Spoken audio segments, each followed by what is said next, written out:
All right. Welcome back, everyone, to day 2 of Virtual IoT and Edge Days 2021. And now we have a fantastic presentation on the Zenoh protocol by Angelo Corsaro. So Angelo is with ADLINK, is their global CTO, and is a big contributor overall to our IoT and Edge ecosystem. ADLINK is member of Eclipse IoT and a strategic member of the Edge Native Working Group. So thank you for all those contributions, Angelo. You also are a published author, I think, with more over than 100 publications overall. So you do research as well. So quite the portfolio. So up to you now. Okay, thank you very much, Frederick. Thank you for the nice intro, and overall, thank you for the great support that we get from Eclipse. So, without further ado, let's get started with this presentation. So, let me just take you into some context, and the context that, in a way, led us to the design of Zenoh. And to do that, let's imagine for a moment that we are some data, and let's see what is the journey that has, this set of bytes or bits we usually tend to do. So the first thing that happens to data is that it's produced. And it might be produced by a satellite, a camera, a sensor, doesn't really matter. Then data is distributed. And again, distributed perhaps inside the same computer or within the same local area network, or perhaps across a geographical area scale. And it's distributed. Why? Because typically you want to compute this data, right, to derive certain insight, and or you want to store it, right?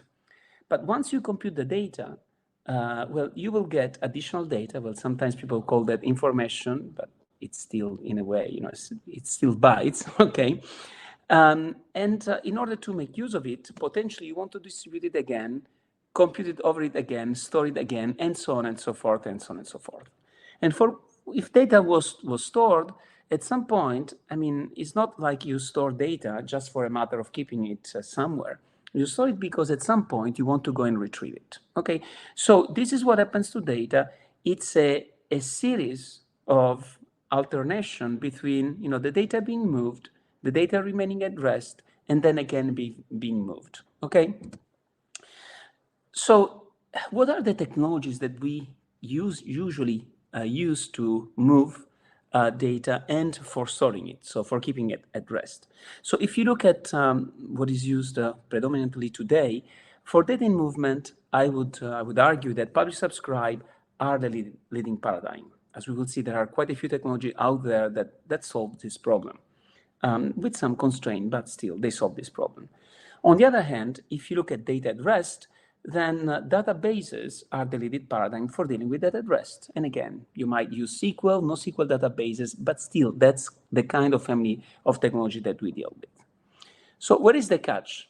Well, the catch is that the data, goes through this journey and this eternal, almost, if we want to be philosophical, alternating between moving and resting, moving and resting. But each time we go across a moving to rest and rest to move, we cross a technological barrier, okay?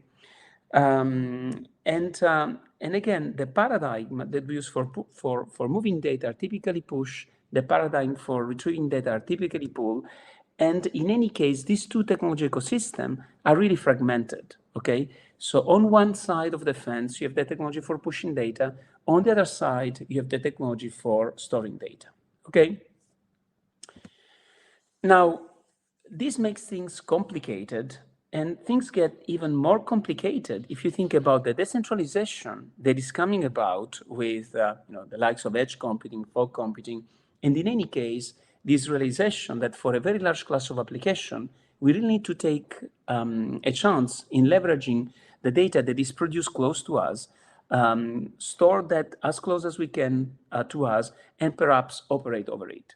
So if we try to do that all of a sudden, the problem that we have with the fragmentation, the technological fragmentation, this sort of impedance that we have, technological impedance between technology for data and movement and technology for data at rest, becomes even more extreme.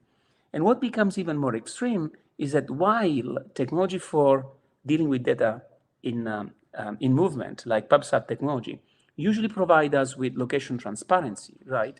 I mean, that's one of the big advantages of PubSub technology that allow us to make sure that, if I'm a subscriber, the only things I should express is the data I'm interested in, but not necessarily where this data is coming from. On the other hand, if you look at storage technologies, the storage technologies are not location transparent, right? When I need to go and fetch data out of a database, I need to know in which database is the data.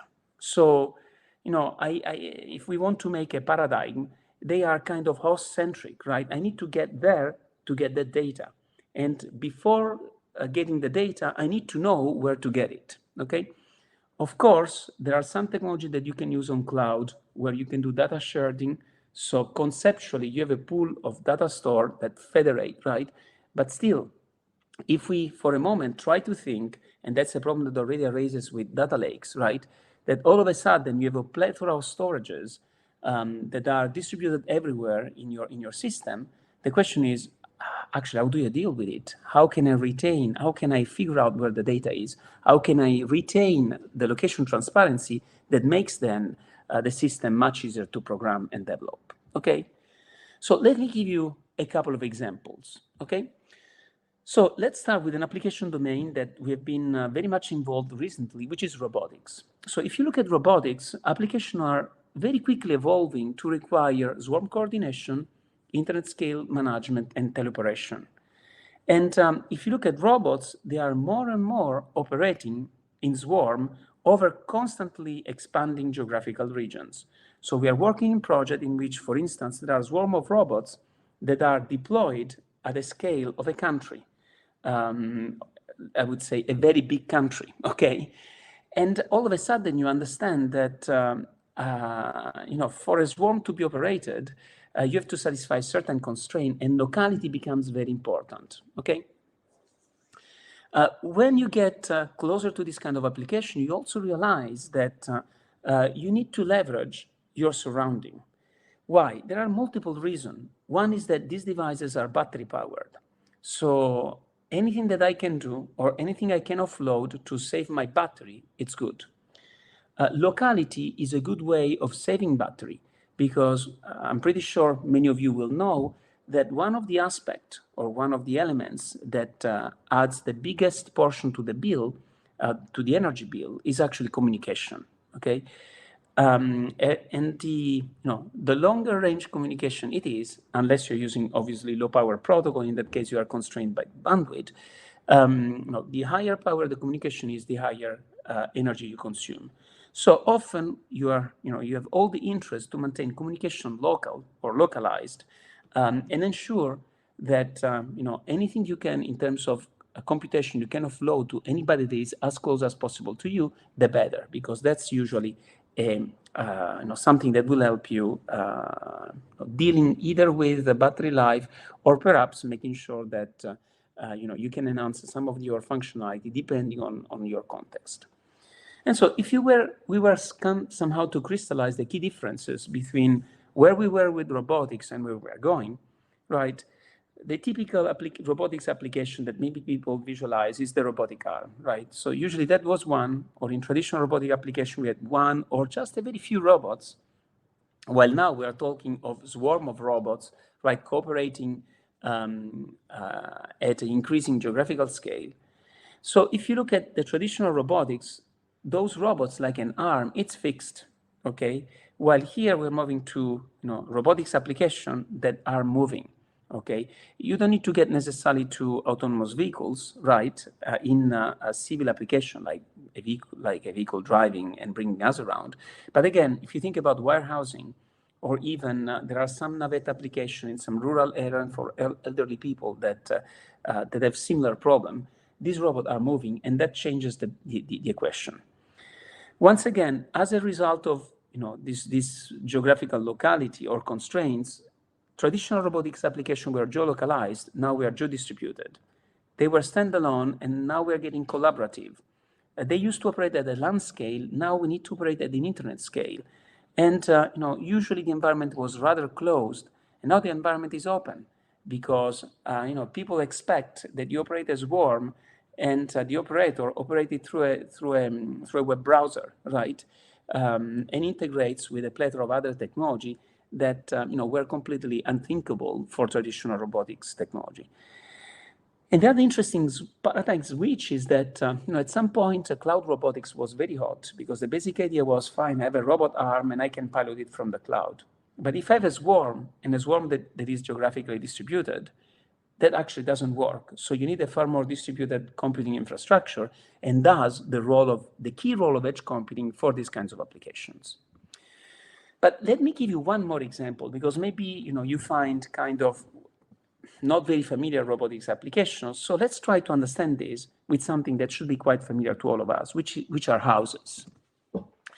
So I don't know if any of you has ever experimented with some form of smart house, smart home, of the kind of device that you can install in your house, either for having some fun or for suffering some pains, okay? Because sometimes we will see what are the kind of the challenges sometimes you get. But so most of the solutions that are available today, right, leave a kind of paradox, because I'm inside my house, I have my cell phone, and I have a temperature sensor that is there, but then to read the temperature sensor through my mobile, I actually get the data through a cloud. I mean, this is kind of insane, right? And so all the interaction with my devices are typically mediated by the cloud. The computation and the storage happens to the cloud, with all the consequences that you can imagine, which are kind of obvious. Last but not the least, as I mentioned before, the energetic consequences. And the fact that if I lose internet connectivity, right, a couple of months ago happens to me, under full confinement, they were doing some road work and they broke the fiber. Disaster, right?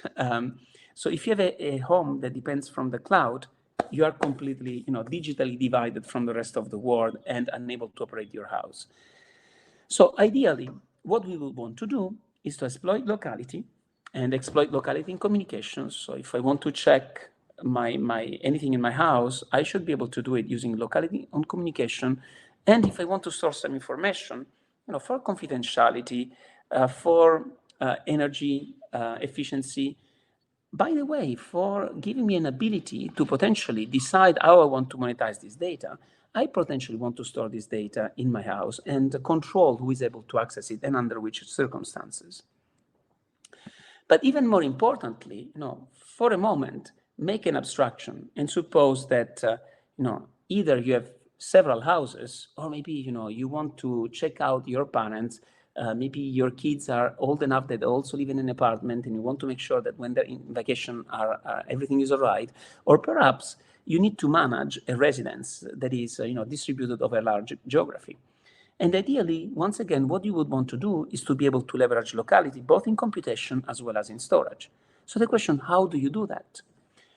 Well, one obvious solution is to revert back to the cloud, and that's what people do. So you end up duplicating all the data, not only locally, but also on the cloud, right? So that you can access this data from anywhere. Why? Because all of a sudden, the data, it's always in the cloud, and that's where you go. It becomes your point of rendezvous. So that's a solution, but it's kind of a solution that leads us back to the original problem in a way. It mitigates it, but doesn't solve it completely, okay? The other approach, which is rather painful, is no. I still want to maintain a completely decentralized architecture, but as I do not have location transparency, well, I know what are the houses I need to manage, and so when I need to get data from the house one, I will make sure I will establish a session with house one, and so on and so forth. I mean, this makes the system very brittle and hard to work with, but this is how many system or some of the system works today. So the question is, well, wouldn't it actually be nice if we could, keep the data where it makes sense, get the data or, data in movement from using always the most efficient and closest path. So if I'm close to a source, I should get it directly. If I'm remote, well, still, I want to undergo the fewest number of hops. And again, for what concerns data storage, I should decide where to store the data. I might decide to keep some data in my house, some data in the edge infrastructure provided by my telco provider, some data on a cloud, right, private or public. but it's my choice. Shouldn't be an architectural choice forced on me. So in order to do that, I need technology that really give me location transparency for both data in motion and data at rest. And in a way, technology that unify this data fabric. And the issue is that this technology aren't there, because if you look at the status quo, right, there is a technological gap. I mean, there are lots of great technology for dealing with data in motion. So MQTT, super widely used PubSub technology. DDS, it's used in a lot of systems, typically when systems that require more real-time performance. AMQP, right? All of those are there. Each of them has its own sweet spot and its own limitation, but they all deal only with data in motion. Besides, for instance, they don't deal nicely with devices that go sleep mode, right? Some of them don't deal nicely with constraint protocol. MQTT requires TCP. Yeah, of course, people are working on sensor network MQTT, but it's not there yet. Likewise, DDS work on UDP, but although it works on UDP, its wire overhead wasn't the protocol, and I know the protocol very well, by the way, because 20 years ago I was one of the guys that started the standardization group, but the protocol wasn't designed for wireless network. The protocol was designed, for running very efficiently on wired network, where you have very low probability of missing packets, and thus it makes sense to leverage UDP multicast with on-top reliability protocol. But anyway, so there are good assumptions that were made for good reason for the domain we were targeting, but the world has changed, okay, and the need have changed, and so we need to fill the gap. And as we've been working in this domain for almost 20 years, we said, guys, how about we try to take the best that exists in terms of research on distributed queries and the best in PubSub, we shake it and we see what comes out. And what came out was a very young, cute dragon, which we call Zenoh, okay? So Zenoh is a new protocol. Well, new protocol, we have been working on it for a couple of times, and that's actually the third version of the protocol that is available. And in the last 1 year, we have worked on a complete rewrite of Zen in Rust, which is available as an Eclipse project now. So let's say the Eclipse Zenoh project actually made its first year on the 5th of May this year, okay? So as an Eclipse project is a 1 year old, and that's actually our latest version of the protocol and the Rust rewrite. But the basic idea of Zenoh is that of trying to unify data in motion, data at rest, and computation. And we will see in the rest of the presentation how it does it. So Zenoh really tries to blend publish subscribe, distributed queries, but while retaining a level of efficiency that allow us to be, as you will see, effective on constrained networks and deliver amazing performance in terms of throughput as well as latency, okay? And again, if you are part or if you join or from time to time read what the community shares on our Git channel, typically people are quite impressed with Zenoh performance. And I'll show you some number that you should have no problem reproducing. So how is Zenoh structured? At the protocol level, Zenoh really has two layers. The actual protocol is called ZenoNet, and it's important to understand that ZenoNet can sit straight on top of a data link, okay? So that tells you that Zenoh does routing, okay? As far as we have a data link, we are good enough, okay? So we could run straight on top of Ethernet. We can run straight on any data link protocol, but likewise, we can run on top of a network or a transport. As a consequence, we run obviously on top of an IP network. And the ZenoNet layer gives us, key abstraction such as, efficient primitive for efficient PubSub, distributed queries, it supports fragmentation and gives order reliability and a few other things. The higher level that we call Zenoh, actually, as we will see, packages some of the fundamental primitives provided by ZenoNet in order to give higher level concept that people can better understand, like distributed storages, okay, like distributed computations, and so on and so forth. Okay, what are the communication models supported by Zenoh? So Zenoh can do peer-to-peer communication. And in fact, it can do peer-to-peer over arbitrary graph. Obviously, we can do that over a fully connected graph, a click. This is what most peer-to-peer technology can do. But we can do peer-to-peer also over an arbitrary graph, which means a partially connected mesh, as you see on the left picture. We can support broker communication. So in Zenoh, you can have peers that do peer-to-peer communication. But if you have very, very constrained nodes, we also can have pure clients. And this client can be brokered by a router. They can be brokered actually by a peer. And so you can have topologies in which you have clients brokered by a router that then routers communication to mesh of peers, which themselves are actually quote-unquote brokering clients. This sounds complicated, but let me give you a concrete example. Imagine that the peers, it's a swarm of robots, and the clients that are brokered by a peer are smaller robots that are coordinated or dependent on the more powerful robot to operate. We have tons of use cases like that. And then the router, as we will see, is just some infrastructure that is deployed, on the back network, and the clients are perhaps operator applications that are managing the swarm of robots. So this is an example. But besides this topology, this is really what we support. Okay, so you can deploy a network of software routers. Again, you decide whether they operate on top of IP or on top of a data link. It's your choice. And this will route Zenoh traffic across the internet, right? And then, locally, you can have peer-to-peer communication. You can have clients that are brokered directly either by peers or by routers, and you can mix and match these as you want, okay? So let's look now at the abstraction provided by Zenoh. So in order to be familiar and in order to be aligned with both what existing technology do, what people are used because of the ubiquitous presence of web technologies, and all the discussion that we have had in the context of next generation internet, we decided to make sure that Zenoh obviously was based on named data. So it was a named data protocol.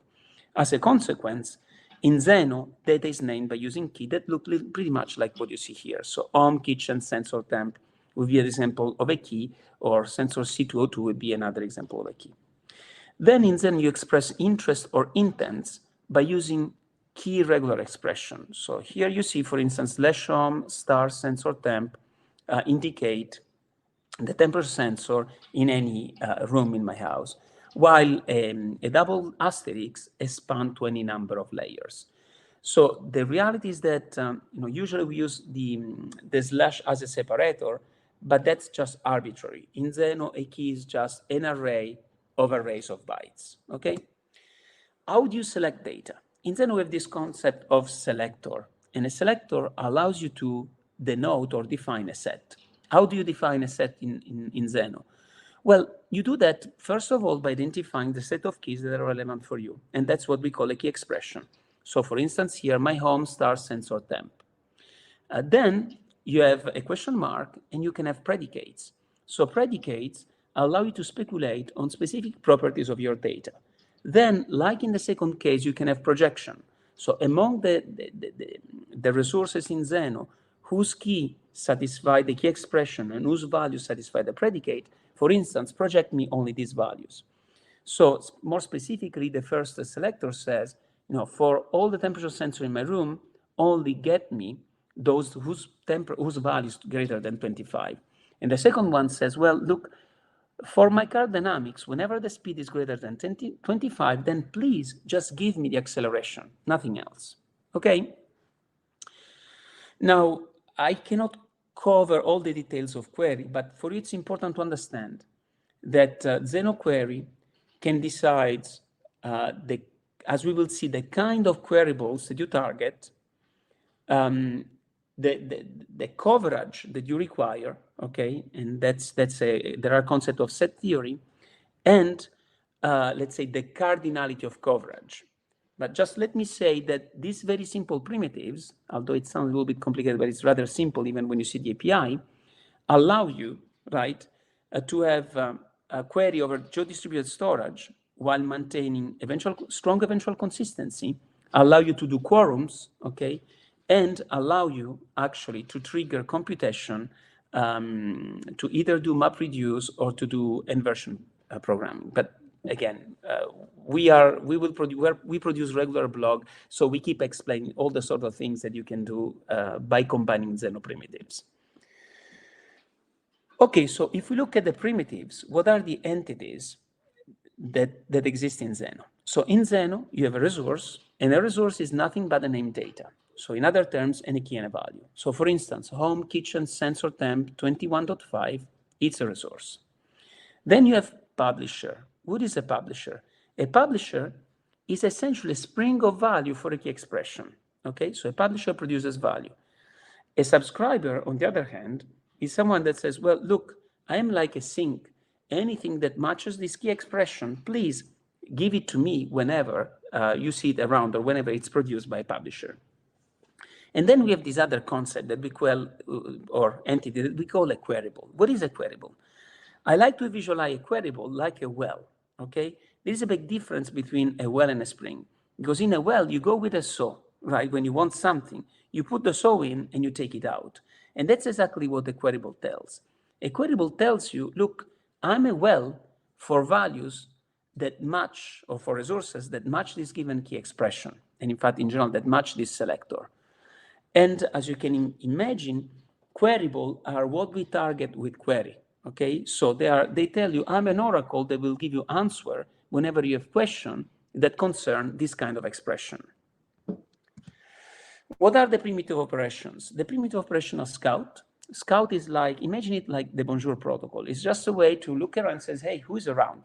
Where can I get an anchor point to then discover the rest of the network? Then we have open close to do session open and close. Our session has been designed, obviously, to retain no state. So if you try to do as a denial of service attack by doing partial open, just doesn't work, okay? We support authentication, encryption, so all the usual stuff are obviously done. Then you have declare and undeclare for different kinds of entities. And the only declare that are required are for subscriber and queryable, or other declare, so declare for resources and declare for publisher are optional, and they are only a way for us to optimize certain mechanism in Zenoh. Then if you want to write a resource, you just use a write. When you are a subscriber, when you subscribe, as we will quickly see in an animation, you can actually tell that you are not a subscriber to who I can push the data, because perhaps you sleep. And so you can agree either a schedule or say that you are a pool subscriber. So in that case, Zen will try to bring the data as close as possible to you so that when you wake up and you try to pull the data, it will be typically one hop away. But I'll illustrate that with a nice animation. And then you have a query that issues a distributed query to go and fetch the data that you're asking from this geo-distributed queryable. Okay, so out of this primitive, we build some higher level concept. So Zenoh provides you at the Zenoh level, not at the Zenolet, a first class concept called a storage. So how do you define a storage? A storage is defined by means of a selector. Okay, so here I'm showing a very simple selector that's just a key expression, but that tells you that, for instance, you could have predicate, projection, and so on and so forth, and allows you to define the backend, which is the storage technology you want to use. So this should tell you that in Zenoh, we are not trying to reinvent storage technology, right? There are so many cool databases out there. What we do is actually to allow you to query them transparently from anywhere on the network, okay? All of a sudden, you could have 1 trillion RocksDB deployed over the internet, and you don't need to know where the data is stored. It's Zenoh, right, that actually figure out which specific instance of the Zenoh storage with a RocksDB or InfluxDB or MariaDB databases needs to go and fetches. The other things that we do is that we introduce an abstraction in the sense that in Zenoh, we do transcoding. So although RocksDB, InfluxDB, MariaDB, a file system, or an in-memory storage might represent data differently, we are able to transcode. And either when you insert data or when you do a query, you can ask us in which format you want to retrieve the data. And perhaps we will transcode it from the native format to the format you're requesting. Storage automatically align their initial status. Backend are pluggable. We have plugin off the shelf for a few databases. You can write your own. We have plugin, by the way, also for file systems. And in any case, they are loaded dynamically through a plugin mechanism. And storages are provisioned either by programmatically by API, or by administration, because we also have an administration API. The other higher level abstraction that we have are eval. What is an eval? An eval essentially defines a selector. And again, here I'm showing you a trivial selector because that's just a key. There is no wildcarding or other weird stuff, right? Just to keep things simpler. Then I will have a more complicated example. So this selector tells whenever someone issues queries that actually identifies or denotes a set to which I belong to, then you trigger my computation, okay? And there are ways of passing parameters to this computation, obviously.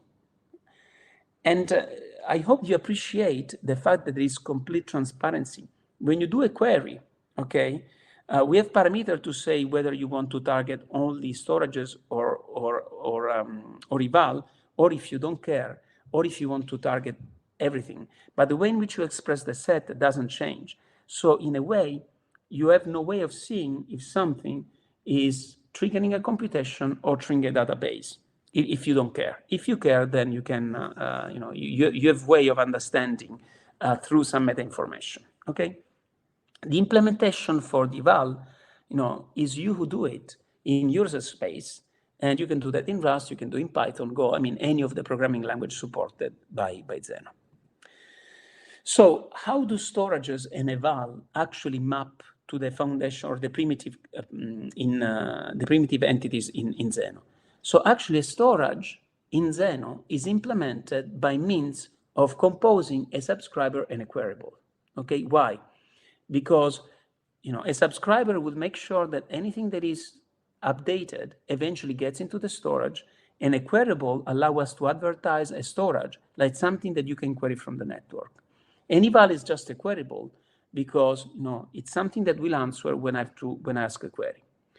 Everything that has to do, obviously, with removals and potentially network partitions, alignment, we take care of that, and that's part of the higher level Zenoh. Okay, but this shows you at least how we implement storages, and also tells you that suppose you don't like the semantics or the model we gave for storage and eval at the Zenoh level, you take ZenoNet and compose subscriber and queryable to implement another semantics for storages. You can absolutely do that. But we think honestly that those are the key abstraction that you need to model distributed computation, okay? Because we managed to model pretty much everything for dealing with data in motion and data at rest.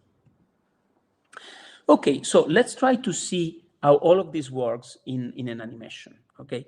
So you see here, let's imagine I'm in Paris, so let's imagine we went together for a beautiful visit of the Louvre, and suppose that the Louvre is using Zenoh, and what you see here, the resources are organized as Louvre, then the number of the floor and the number of the room, okay? So I have a sensor, I have a storage right here that is storing all the data for the second floor. I have another storage that is storing all the data for the first floor. And then I have an eval that I can trigger when I want to see if there are any anomalies. So I will do some data analytics and check if there is any anomaly. Maybe someone looking too close to the Gioconda, right? It was stolen a couple of times already. And so on and so forth. So whenever data is produced, okay, then we'll make sure that this data gets wherever needs to be, to get, depending on the subscriber and the storages that are known at that moment in time. So in this case, this will be the distribution path, okay? Notice that there is, yeah. Now, suppose that the other sensor is producing some data. In this case, obviously, its data will go on the storage 2. Why? Assuming that I wanted to store this data, because the storage 2 expression maps the key associated with this sensor, but not the other storage, right? And our subscriber on the bottom left is a pool subscriber, so it's sleeping. So as it declared itself as a pool subscriber, you notice that Zenoh didn't push the data, but it's caching the data in the infrastructural element that is the closest to the device. And when the device will wake up, okay, at some point, then it will ask for the data, the infrastructure will give the data, and eventually garbage collect the data, okay? Those of you that are familiar with NDN and are familiar with breadcrumbing and caching to avoid, to eagerly repair messages lost, all of those trickery, it's played into Zenoh, okay? And if you have questions, we will have question session at the end. Now, suppose that now I actually want to know across all floors, what is the temperature in room 42? Simple to do with Zenoh because I issue a query, right? And you notice that this query will hit actually multiple storages. But once again, if I have multiple storages, like one per floor, if some floor that are smaller, because perhaps it goes up like this, I consolidate through a single storage, it really doesn't matter. You see have location transparency. It's Zenoh that figures out in which storages he has to go and fetch the data. It fetches the data and consolidate it back to me. Okay, that's quite powerful. Okay, so doing some first level, let's say, highlights. So Zenoh, as we will see, and I will show you some performance next, it's very, let's say, wire power memory efficient. It has between 4 and 6 bytes, let's say, overhead. Again, if you do a Wireshark on Zenoh, that's not what you will see. Why? Because by default, we run on IP networks, right? And by default, we do not negotiate a very small sequence number. But as part of session establishment, there are quite a few things in the protocol that you can negotiate to reduce the wire overhead. And those are things like sequence number resolution. And that's important because when running on a constrained network, you want to have a very small sequence number. When running over a satellite link where you have high bandwidth by high latency, you want to have a much bigger sequence number resolution to have lots of packet in flight without rollover, right? So all those things are negotiable. And so, if you want to know what are the tweaks to get down to those 4 to 6, just, post a message on Gitter, we'll be happy to help. So Zenoh supports push and pull pub/sub as long as with distributed queries, as we saw. Other important things, we say that the protocol is wire efficient. And so far you've seen resource keys, right? And you might wonder, okay, are you sending strings on the networks? Well, actually, no. What gets on the network are integers. And now you might wonder, okay, does that mean that actually I have to define those integer myself and map those resources to integer? Well, the answer is no. That mapping is automatic. And we automatically map with a unique mapping from resource name to integer within a session. So you don't need to be bothered with scratching your head or finding out what is the right number or a small number association to resources, ensuring that you have a unique assignment, because that's messy on our scale system. So we deal with it, and we try to keep your life simple while maintaining efficiency. As we saw, we support peer-to-peer communication as well as routed communication and, of course, brokered communication. We have a zero copy, okay? And our zero copy, again, retains completely distributed architecture. Order delivery and fragmentation, obviously, that goes without saying. So let's look at some performance. So these performance are the performance that you can reproduce with the master, okay? Spoiler alert, if you want to get the best performance today, check out the sync branch. We should be able to merge it toward the end of this month, but I will do a live demonstration of the latest performance in Zenoh. Okay, so as you see, we are well over 1 million messages per second over an AMD Ryzen. This degrades, obviously, with increasing size. But if we look at the throughput, it's interesting because we see that we are able to get up to 60, it's around 64, 65 gigabit per second for 64 kilobyte payload. Then we drop a little bit. Why? Because in Zenoh, on the network, we send frame. A frame is a batch of Zenoh messages, and the maximum size of a frame is 64K. If you have to send data that is bigger, then we do fragmentation, okay? There are good reasons why we want to limit the maximum size of a frame, buffer management, and services attack, and so on and so forth. So there is some cost for fragmentation afterwards, but that's still, 40 gigabit, and that's just going through IP. If we were to use zero copy, obviously, you typically get zero copy. You get almost, a couple of million messages per second in spite of the size. But I'll show you a demonstration of that because I think it's more interesting. If we look at latency, well, you can read this diagram right to left. Why? Because most of the time when middleware vendors show you their latency number, they do a latency calculation, performance evaluation, doing a ping pong as quickly as possible. And usually that's how you get the best latency, right? So in Zenoh, you will see that our latency is around 20 microseconds. It's a little bit less than 20 micro because the round trip is a little bit less than 40 microseconds. And the other interesting thing is that what happens if you start actually doing ping pong on regular basis. And so on the far left, we have 1 ping pong per second, then we have 10, and so on and so forth. If you reduce the frequency with which you ping pong between the publisher and the subscriber, what happens is that your process will be descheduled. So what you're going to pay is actually the process context switch, and it's no more really the Zen overhead that is dominated.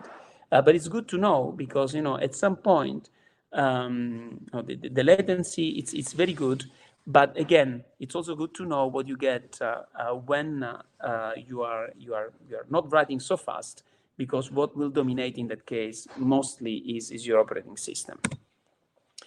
Okay, this is something we get asked all the time because obviously MQTT, it's massively adopted, very successful protocol, so everyone understand what are the differences, but they still ask, okay, what's the difference in terms of performance with MQTT? So that's the difference in terms of message per second. But again, Zenoh has to work also as a backbone protocol. So it's not surprising that we are, very obsessed with performance. And if we look at the throughput in a gigabit per second, you see that even for large messages, the size is quite massive. Okay. Now, I already gave you a spoiler alert. So let me show you the latest Zenoh performance, okay? So as you can see, this is the sync branch. So you can check it out of our repository. Whoops. Okay, here we go. And if you want to run, I've already compiled it, right? So in the distribution we have, so that's the publisher throughput. And here we do target, release, examples, ZN subscriber throughput. Okay, so I'll start the subscriber, I'll start the publisher, let's say for a payload of 8 bytes.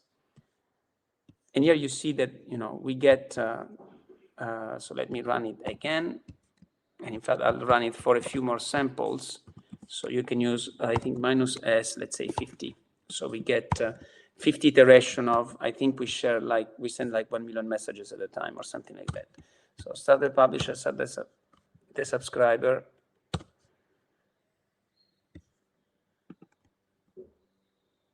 Oops, I made a mistake. I started the subscriber twice, silly me. Okay, I start the publisher, and you see that we are well beyond 3 million messages per second. Okay, and if we change the payload, let's say, let's do 4 kilobyte. Well, 1 kilobyte, 1024 bytes.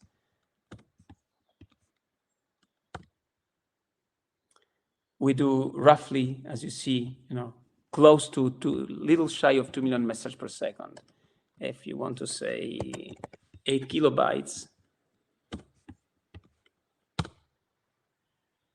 you see that we are, beyond the 600,000 messages per second. So you can do the math in terms of throughput. But, well, if you look already 1 kilobyte, right, 1 kilobyte with this throughput, we are saturating essentially almost close to saturate at 10 gigabit Ethernet, which is quite cool. Okay, let me quickly check the time. So few minutes to wrap up. So what I want to do real quickly, show you some code. So first of all, you can program Zenoh in several different programming languages. And by the way, you also have a REST API. We have a live deployed infrastructure, which I wanted to demo. We'll see if I get the time. I'll take I need to close this in 5 minutes, but there were quite a few things to cover. But let me show you some code. So how hard is to use Zenoh? Well, actually, the API is quite straightforward. In this case, I'm showing you an example on how to leverage the infrastructure that we are running, but you could also run this peer-to-peer.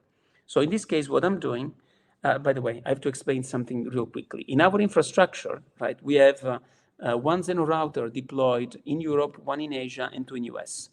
And on each region, we create a storage off the shelf that has a selector, demu ***, demo AP ***, and so on and so forth. Okay, so now you should understand what that means.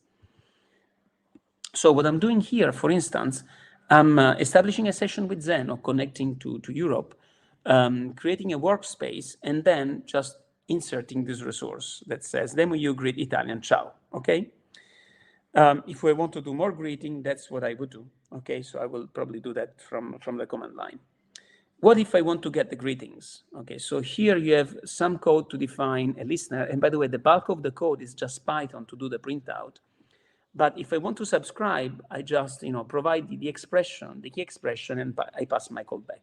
As simple as that. And what about if I want to do some queries? So I want to find out how you say greetings across Europe, or how you say greetings in American, or how you greet across the globe, right? Those are really what those three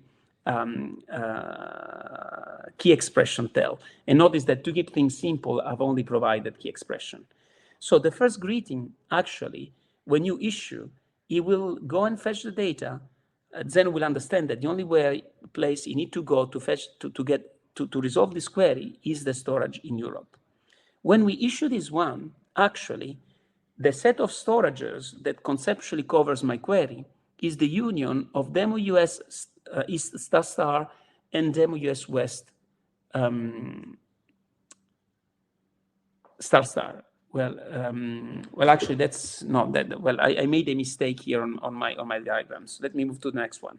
So in this case here, with this double star, okay, essentially you will notice that I have a ***. I want to know how to greet everywhere, and so in this case, you see that Zenoh will have to actually query all the storages across the globe. Okay. Actually, I made it up in the previous, but what I really wanted was just, let me correct it. What I really wanted was like this. Yeah, so that's the problem in the previous. So let me copy this one and change it here, okay? So this is really what I was supposed to write, right? Because in this case, and in fact, whoops, that's what I want. Okay, that will also do, or maybe, yeah. So this will just, will figure out that in order to cover this query, he can get the answer. These two storages are sufficient. Okay, so in fact, Zenoh does a set cover to find out the minimal set of storages that has to interrogate and address them. So what if we wanted to do an application that generates greeting of the day? Well, we could do that with an eval. So in this case, you see I write a quote eval that receive a request and generate a cute quote, and I register through Zenoh. So in this case, I could instantiate multiple eval, because I have one in US, one in Europe, maybe a few other. And depending on where I am on the network, Zenoh will always find out the closest eval to trigger to satisfy my request. Okay, so in terms of application domain, plethora of areas in which Zenoh is being used. As I mentioned before, quite a few utilization in robotics. You can use Zenoh with ROS. We have an RMW, and we have also a nice bridge that allows you to directly interoperate with ROS by just using Zenoh API. One common use of Zenoh is to route robotics communication through through Zenoh, because we massively reduce the discovery traffic that is generated by DDS, and there are some data available on the network that you can find, and it's quite a lot used by applications for internet scale robotics. One cool application to follow up where Zenoh is being used is also the Indy Autonomous Challenge. So check that out. And at this point, I would like to conclude. So I hope that you find Zenoh an innovative protocol. I mean, it is quite performant, and based on our experience, it helps solving some of the very core problem of edge computing and distributed computing in general. The other important thing is that it has a very open architecture. So you can integrate backend, right? Pick your favorite storage, integrate it, and all of a sudden, you can query out of it from anywhere in the network. You want, as we saw, we have to allow to route robotics or ROS2 communication. We made a DDS plugin for Zenoh. So we could make an MQTT plugin for Zenoh to leverage the storage mechanism. So for instance, you could have data coming from MQTT that then is inserted in Zenoh storages and queried from the network. Or we could route through the Zenoh network MQTT data. So Zenoh is really a technology that is synergistic to everything else. And the way in which we have designed is really to provide the glue that brings together and allow us to deal in a unified manner with data in motion and data at rest. So if you like Zenoh, start our repo and start hacking some code. And by the way, we are a super welcoming community. We have a Gitter. You usually get an answer in a few minutes if it's in our time zone, and sometimes even if it's not too late in the night. Otherwise, will be next morning for us. So thank you very much. And I hope that was of your interest. And I guess now we'll get some questions. Yes, we have 8 of them, so let's try to answer all of them in the 8 minutes we've got left. Sure. So the first one by Alexander is, how lightweight Zenoh is? Do you already have microcontroller Cortex-M level clients? Yes, great question. And I glimpsed over it. But so Zenoh Pico, so you can tell it's a baby because it doesn't have the some of the attributes of the grown-up Zenoh. But Zenoh Pico, it's the Zenoh implementation for microcontroller. It runs on Radeon Zephyr. Okay, so just check it out and have fun.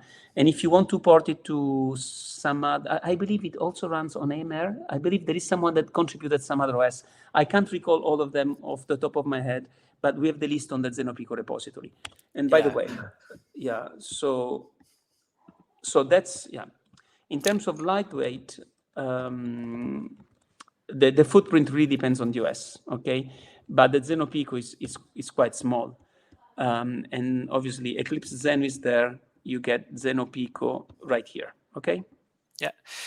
The next question was roughly about the same space from Shant. They were asking if Zenoh and ZenoNet is something that's realizable with Zephyr, Riot, ComTK-OS. So you already have Zephyr coverage and some others. And by the way, so Zephyr was pretty straightforward. Would be nice to have NATX. We're looking into FreeRTOS. It's actually porting Zenoh Pico. It's very easy. And porting the full of Zenoh, it depends if you have a Rust environment running on it. Because as I mentioned, Zenoh is running on Rust, so it can run wherever you have a Rust compiler, okay? With standard library support. And if you don't have Rust, typically what we do, we port Zenoh Pico, because as of today, it's simpler, while waiting, for bare metal Rust to also expand, because that's also our plan, to be able to run Zenoh over Rust bare metal. And Zenoh Pico would be C, right? It is 100% C, yes. So it's a pretty small stuff. Yeah. Excellent. Another question from Alexander. Are there any techniques in Zenoh to improve response time, latency of communication requests and responses, especially when nodes are on different sites or even different continents, like you showed? Okay, so there are a few tricks we play for. Okay, yes. So the short answer is yes. And in fact, the biggest issues is dealing with the latency that is induced by congestion recovery. Okay, because in a way, the speed of light is the speed of light, so that we cannot do much. But then one of the big challenge is that if you are doing reliable communication and there is a congestion, then often the congestion is recovered and you're still paying latency out of the congestion recovery. So to mitigate that problem, we have first of all built-in and controllable congestion control algorithm at the Zenoh level, and second, at the session level, our protocol uses and does scheduling over multiple links. So I didn't go into much details of the Zenonet, but Zenonet can support multiple transport. As of today, we can run on TCP, UDP, and QUIC. Okay, but suppose we were using TCP/IP for some reason. Even if you use TCP/IP, we use multiple TCP/IP link because that increases overall our conceptual window and allow us to recover much, much faster from congestion.